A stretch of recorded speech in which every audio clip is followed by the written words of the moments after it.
In the 50s, anyone who owned a convertible had to replace the cloth top every 3 years or so. This necessity led to the lengthy case Aro Manufacturing Company versus Convertible Top Replacement Company, in which the Supreme Court refined patent law on repair and contributory infringement. Convertible Top Replacement Company acquired the Massachusetts rights to a patent for tops that fit the 1952 through 54 models of convertibles made by General Motors and Ford.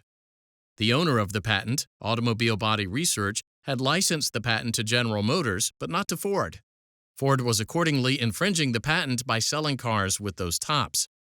Aro Manufacturing Company produced fabric components designed to replace the fabric on the convertible tops. These fabrics were specifically tailored to fit both GM and Ford convertibles that used the patented top structures. On January 2, 1954, Automobile Body Research sent Aro a letter informing Aro that Automobile Body Research held the patent and that it had granted a license to General Motors but not to anyone else. Automobile Body Research told Aro that anyone selling ready-made replacement fabrics for Ford convertibles would be guilty of contributory infringement. Aro kept making replacement top fabrics. Convertible Top sued Aro for contributory infringement. In the decision now known as Aro 1, the district court dismissed the complaint. The First Circuit reversed. The Supreme Court ruled that repairing a patented combination wasn't infringement if the use of the patented structure was licensed.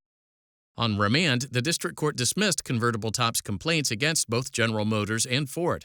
Convertible Top appealed the dismissal with respect to Ford, and the First Circuit reversed.